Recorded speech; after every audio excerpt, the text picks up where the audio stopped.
Commençons par le commencement. Les êtres humains doivent satisfaire quelques besoins vitaux. Manger suffisamment, boire pas trop, dormir, se loger, se soigner, se transporter, communiquer, réfléchir et se divertir.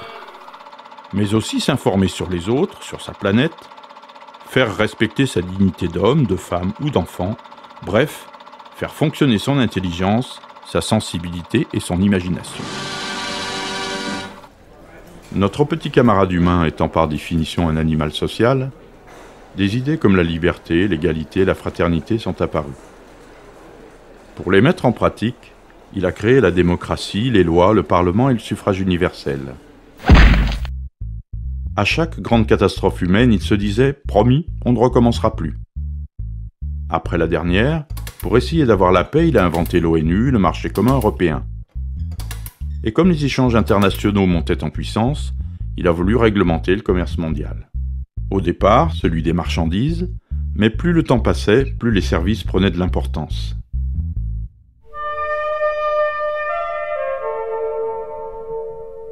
Une petite définition est nécessaire.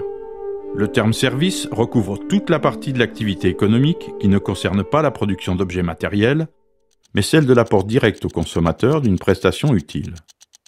Chez nous, cela commence dès le matin, il écoute les informations à la radio, cela continue lorsqu'il s'arrête au café avant d'aller travailler, prend les transports en commun, utilise son téléphone portable, se connecte sur Internet, passe à la banque ou à l'agence de voyage.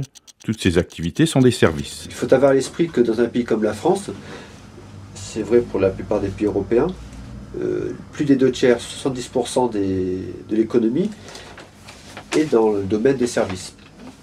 Même pour un pays comme la Chine, c'est déjà aujourd'hui plus de 40% de l'économie, enfin de la production économique, qui est dans le domaine des services.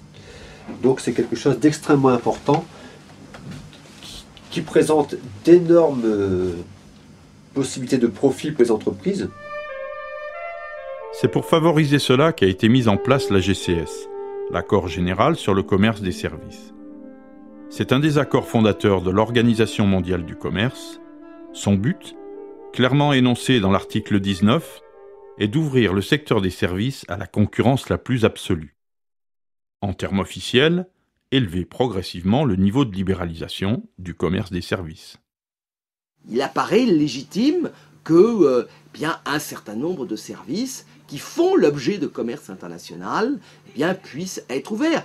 Et à la limite, là nous y sommes directement intéressés, car nous sommes, nous autres Européens, beaucoup plus exportateurs. Nous sommes importateurs aujourd'hui nets de marchandises, exportateurs de services. Donc notre intérêt est aussi que ces marchés s'ouvrent pour que nous puissions y développer notre savoir-faire. Ceux qui sont derrière la GCS, c'est un consortium qu'on appelle le Forum des services européens, c'est-à-dire un lobby, un groupe de pression qui réunit aujourd'hui 84 firmes européennes de taille internationale, fournisseurs de services, qui ont été pour beaucoup dans la rédaction de cet accord et qui sont aujourd'hui pour beaucoup derrière les gouvernements européens et la Commission européenne afin que cet accord devienne une réalité. L'idée, c'est qu'ils veulent que les marchés dans les autres pays hors Europe s'ouvrent pour pouvoir en bénéficier. La GCS n'est pas arrivée comme un coup de tonnerre dans un ciel bleu, c'est le résultat d'une évolution qui commence en 1947. 33 pays ont créé le GATT, l'accord sur les tarifs douaniers et le commerce, qui fonctionnait dans le cadre de l'ONU. Sa mission ? Développer les échanges commerciaux au niveau mondial. Il ne s'occupait que des productions industrielles, pas de l'agriculture, ni des services, ni des mouvements de capitaux. Cela consistait essentiellement à un abaissement des barrières douanières nationales. Une série de négociations, dont la dernière était l'Uruguay Round, ont abouti aux accords de Marrakech en 1994 et à la création de l'Organisation mondiale du commerce, l'OMC. Son siège est au pays du chocolat et des banques, à Genève, et il regroupe 149 pays.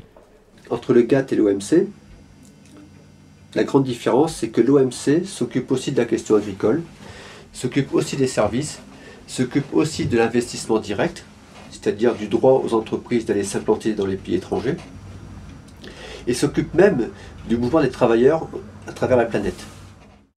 Les décisions se prennent très loin de la plupart des êtres humains, mais ceux-ci en subissent concrètement les conséquences. Pourtant, l'OMC s'est doté d'un tribunal. L'OMC possède en son sein un tribunal. Donc lorsqu'elle prend une décision, elle a les moyens de faire appliquer sa décision.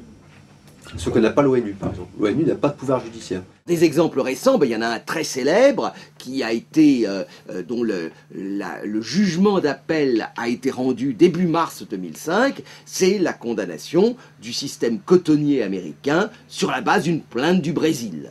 Les États-Unis subventionner de manière déraisonnable leurs producteurs de coton et ils les subventionnent tellement, notamment à l'exportation, que c'était une des raisons qui avait provoqué l'effondrement des cours du coton. Le Brésil a présenté une plainte devant l'organisme de règlement des différends de l'OMC. Les États-Unis ont été condamnés, ont fait appel, ils viennent d'être à nouveau condamnés. Et donc, soit maintenant les États-Unis acceptent de changer leur système coton, soit le Brésil pourra imposer des taxes à l'importation sur les produits américains à hauteur du dommage que l'OMC a estimé que les États-Unis lui ont fait dans ses exportations de coton. Ce que ne dit pas M. Chalmin, c'est l'extraordinaire complexité de l'application des décisions de l'ORD. De fait, il n'est pas facile au Brésil de faire appliquer celle-ci. Comme les Brésiliens, les 15 millions d'Africains qui essayent de vivre du coton ne pèsent pas lourd face aux 25 000 producteurs américains du Nord largement subventionnés par l'État. En 2002, ces subventions ont fait chuter de 25% le prix du coton sur le marché mondial. Le problème est que, justement par son succès, l'OMC est devenue un petit peu la partie émergée de l'iceberg de la mondialisation. Et au fond, et de l'iceberg de la mondialisation, dans ses côtés positifs, tout comme dans ses côtés négatifs, et dans les craintes que provoque quelque part cette mondialisation. Il y a au sein de l'OMC un groupement de fait qu'on appelle dans le jargon la Quad, quadrilatéral ou quadrumvirat, c'est comme on veut, qui réunit les États-Unis, l'Union européenne, le Japon et le Canada, qui ensemble font la pluie et le beau temps à l'OMC. Chaque pays défend ses intérêts, ou plutôt chaque pays défend d'une part les intérêts du pays, mais d'autre part les intérêts de groupes privilégiés du pays, les intérêts des puissants du pays.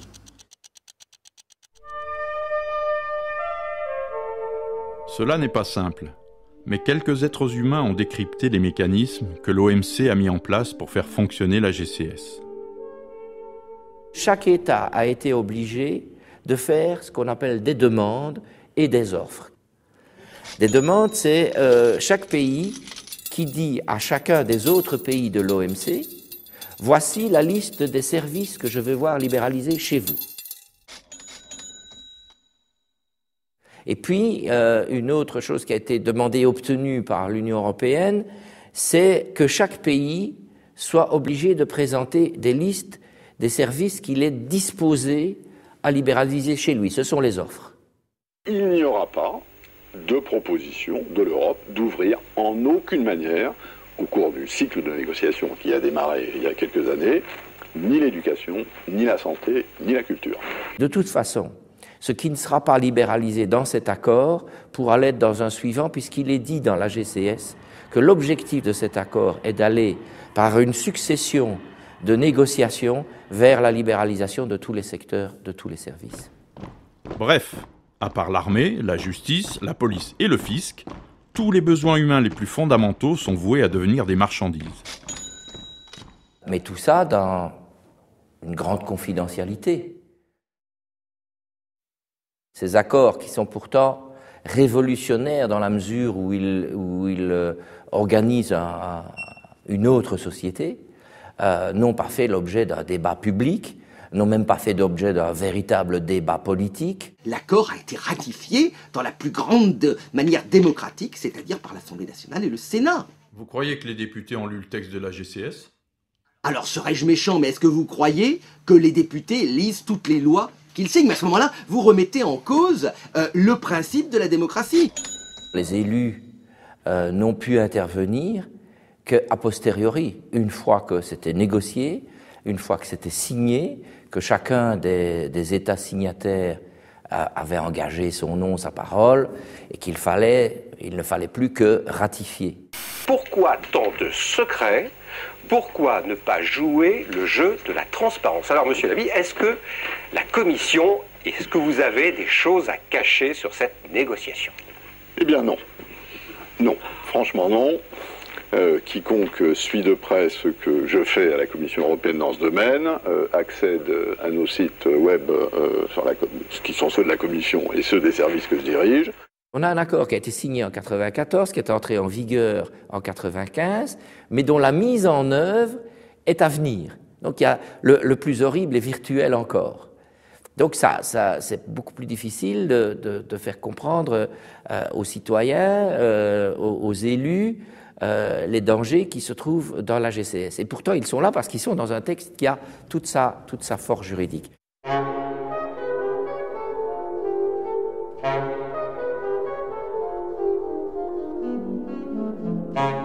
Le premier principe, c'est le principe de la nation la plus favorisée. Ce principe a pour objet de mettre chaque entreprise étrangère sur un pied d'égalité avec toute autre entreprise étrangère. Ainsi, si la France accorde une aide financière pour un film d'un certain pays africain, elle devrait octroyer la même aide aux entreprises américaines.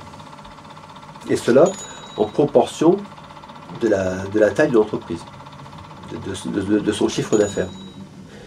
Et donc l'application de la clause dite de la nation la plus favorisée interdirait de fait à la France de continuer à aider ces producteurs africains, sauf à dépenser des sommes énormes pour pouvoir aider au même niveau les entreprises de cinéma du monde entier, ce qui est évidemment absurde. Il y a un deuxième élément qui se trouve dans la GCS, comme d'ailleurs dans tous les accords de l'OMC, et qu'on appelle le traitement national. Qu'est-ce que ça veut dire, le traitement national?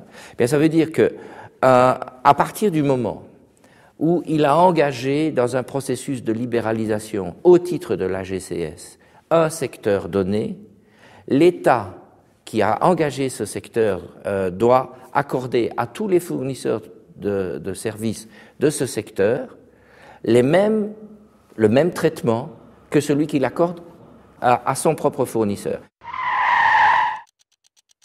Un petit exemple serait le bienvenu.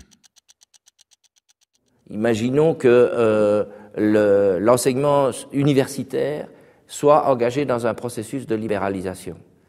Mais les universités américaines qui ont des sections à Paris, il y en a, seraient en droit de demander à l'État français les salaires, les coûts pour la construction ou l'entretien des bâtiments que l'État français accorde aujourd'hui à ses propres universités. Alors, on pourrait multiplier les exemples. Cette logique-là, quand elle est multipliée, elle fait en sorte que le trésor public ne peut pas tenir. Et alors, qu'est-ce qui se passe? Les pouvoirs publics se retirent, ce qui est une formule tout à fait modérée pour dire qu'ils privatisent. Donc on peut, par application mécanique des règles de la GCS, dire qu'entre libéralisation et privatisation, on peut mettre le signe égal. Ce qui veut dire que la notion de service public, ignorée même dans le texte, à ce moment-là, elle disparaît complètement.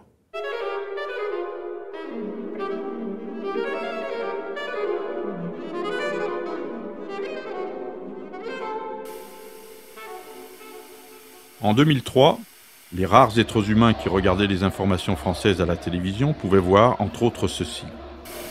France 3, Air France, la Sécurité sociale, EDF, tous représentés pour défendre le service public. Les cheminots sont inquiets pour leur retraite et de toute la France, ils sont montés à Paris pour le crier au gouvernement. Les intermittents toujours installés sur le toit du MEDEF à Paris depuis 2 jours. Une quarantaine d'intermittents et de chômeurs poursuivent donc leur occupation.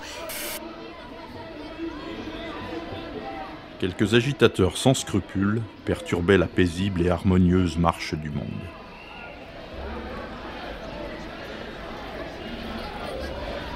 Un certain nombre parmi ces braves et courageux marcheurs avaient compris que planait sur eux la menace de la GCS. Le service public, c'est la définition qui nous semble la plus concrète, c'est de permettre à chaque citoyen d'obtenir en tout point du territoire le même produit au même tarif et au tarif le moins cher. Le service public de la santé est censé donner à tout le monde, sans exception, des soins de qualité.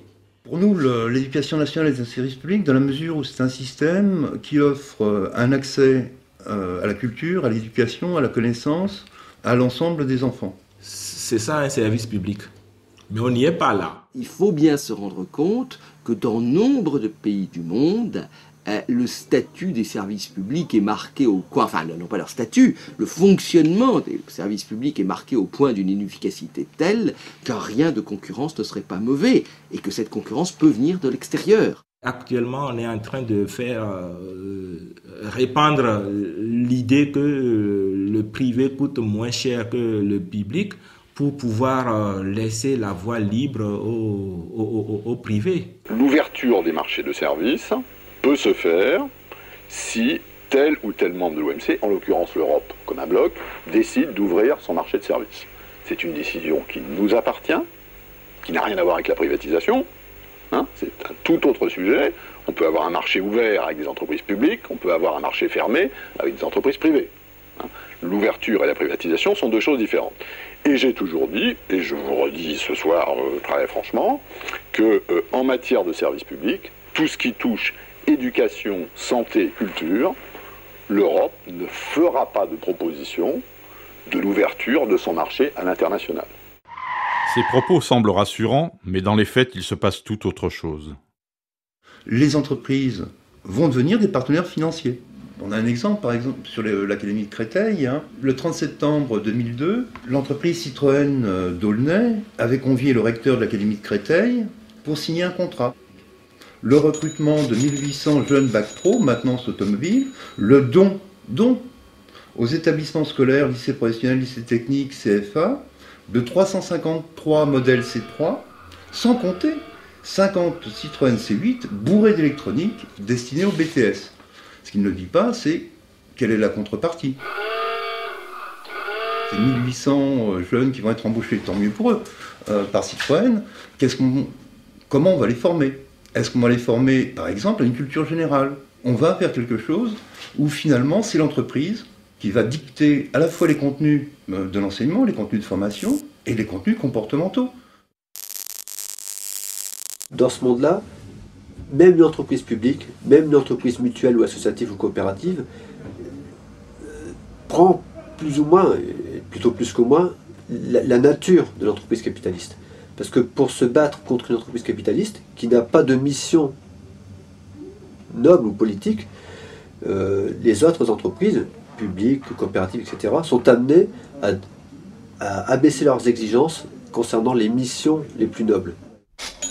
Aujourd'hui, la Poste est un groupe qui intègre la Poste que tout le monde connaît, guichet facteur, et un certain nombre de filiales en France ou à l'étranger. Donc c'est ni plus ni moins qu'on va dire la même politique que Vivendi, que France Télécom, que Total.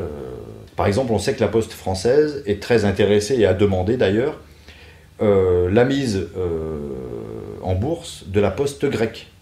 Parce que la Poste française envisage de racheter par actionnariat une bonne partie de la Poste grecque. Mais qu'est-ce qu'elle va racheter ? Elle va racheter ce qui est totalement rentable.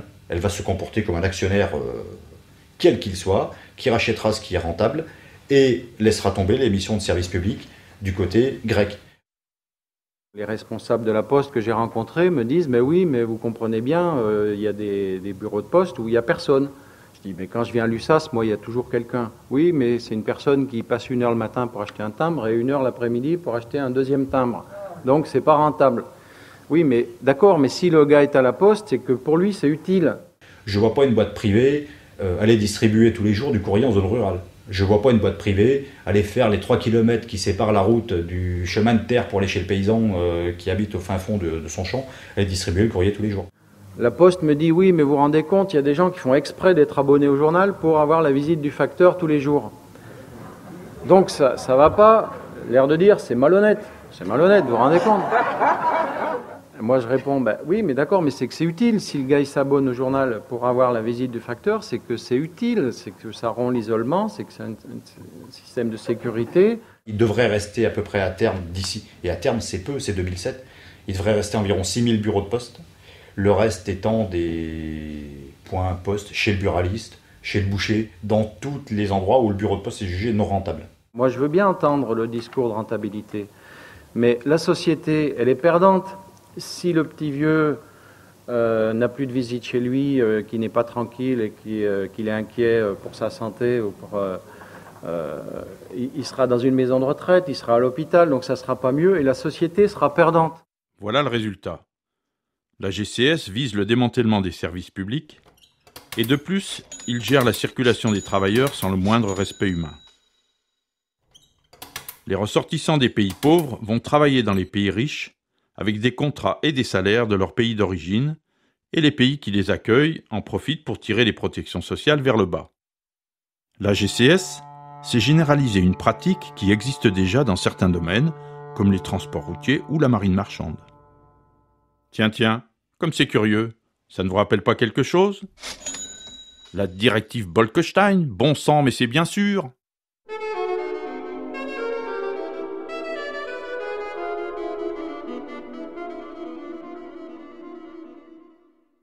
Juridiquement, et c'est aussi une grande nouveauté des textes de l'OMC, c'est qu'elle crée des situations qui ont toutes les allures d'être irréversibles. Puisque si un pays veut modifier la liste des services qu'il a engagés dans un processus de libéralisation, aujourd'hui, en vertu de la GCS, il doit soumettre cela à l'OMC. Et puis, il doit être prêt à accepter de payer des compensations à tous les autres États membres de l'OMC qui en demanderaient. Imaginons que le Cameroun engage le secteur de l'éducation au niveau de l'OMC et décide de revenir en arrière et de retrouver la maîtrise de son éducation.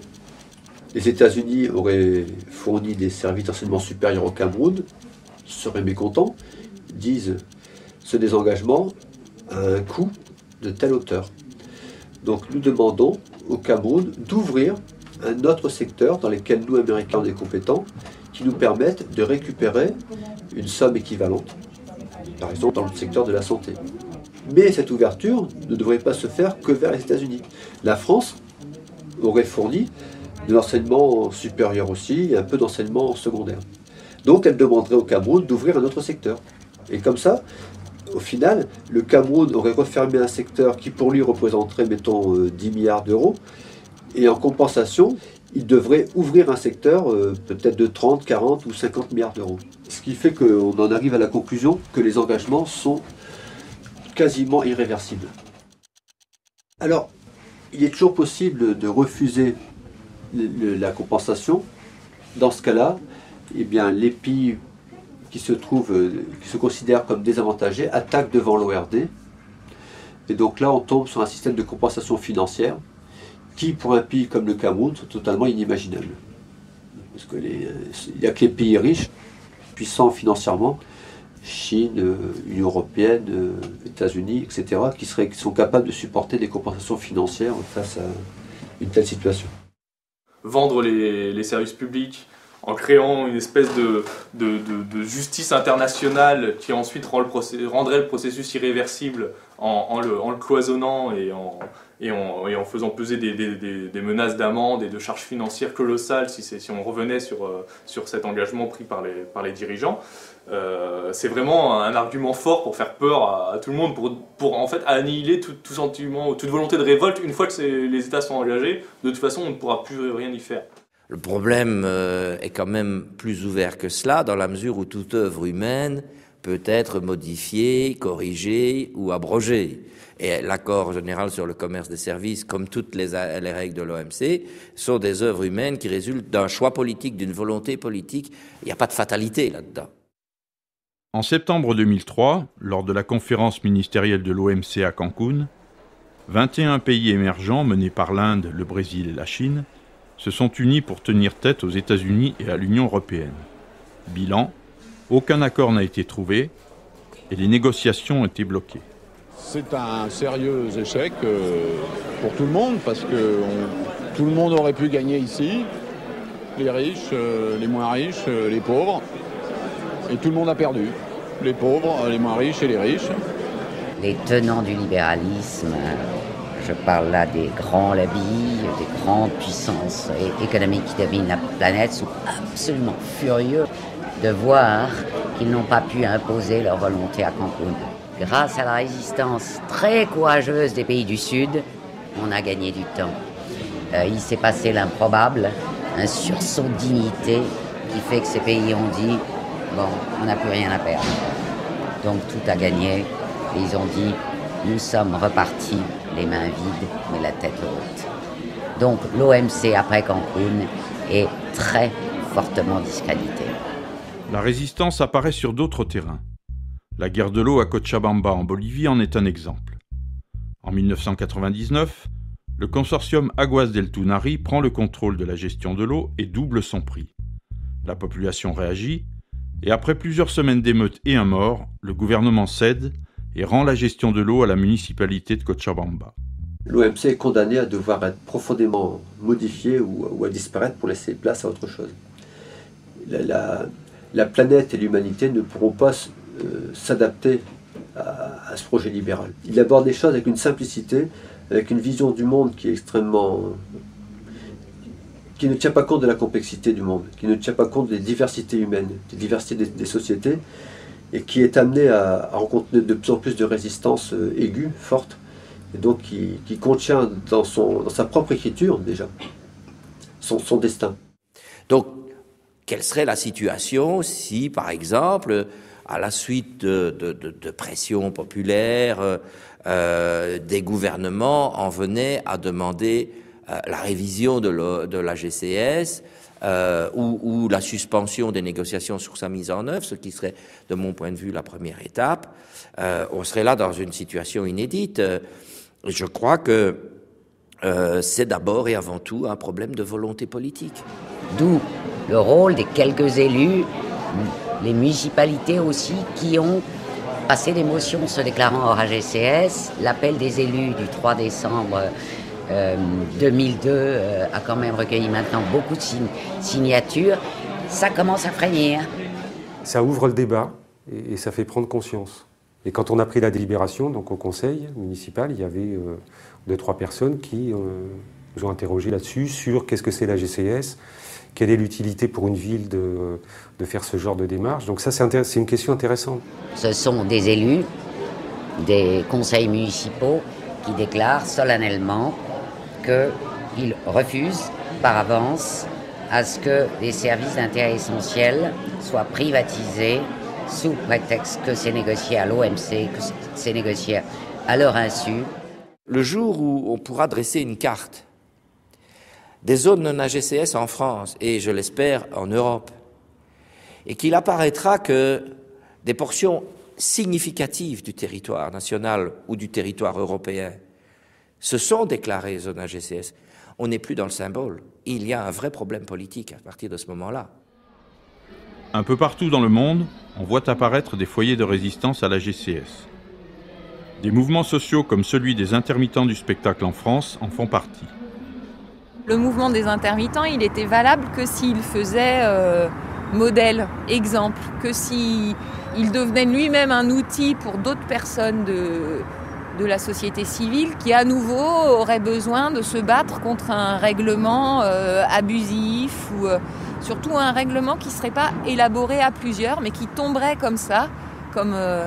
C'est vraiment ce truc de la loi divine qui, à mon avis, n'est pas recevable, quoi. Le 26 juin dernier a été signé à l'UNEDIC un accord sur l'assurance chômage des intermittents du spectacle qui exclura, s'il est appliqué, 30 000 personnes. Une mobilisation sans précédent, durant 4 mois, a mis en évidence le caractère désastreux, inique et illégal de ce protocole. Nous voulons une véritable réforme négociée avec l'ensemble des concernés. Nous voulons que nos propositions soient prises en compte. Nous n'avons pas d'autre choix que la résistance, c'est agir ou disparaître. Je suis essoufflée, émue et essoufflée. Ce que nous défendons, mais je réclame le droit à la maladresse et au travail. Ce que nous défendons, nous le défendons pour tous. Moi, je fais le lien avec des histoires de la GCS. Et d'ailleurs, la GCS, je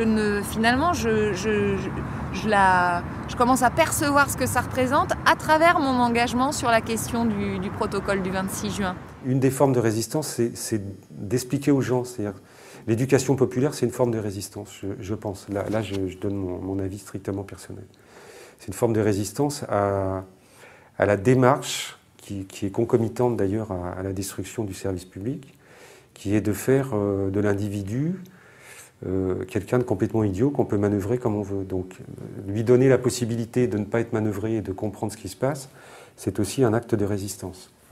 Rien n'est inaccessible à personne, surtout de ceux qui constituent notre société. Essayez de comprendre ce que représente ce texte-là. On peut inviter chacun au sein d'une association de quartier ou justement au sein de son entreprise ou dans sa famille même. Des fois, c'est au sein d'une famille, d'une communauté, à le faire. C'est-à-dire à partir d'une chose très très spécifique, très pointue, à le décortiquer.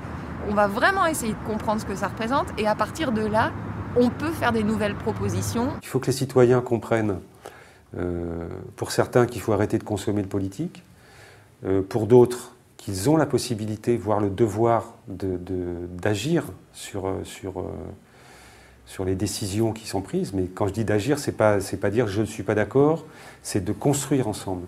Et les élus, il faut qu'ils comprennent aussi que finalement ils n'ont pas autant de pouvoir que ça, et que le peu de pouvoir qu'ils ont, ils le tiennent des citoyens. Donc ça vaut le coup quand même de travailler ensemble. Décryptons, continuons de décrypter, on décryptera jamais assez. Et surtout, ne laissons pas les mots régir notre quotidien sans les avoir posés nous, quoi, ou sans comprendre pourquoi ils se sont retrouvés posés là.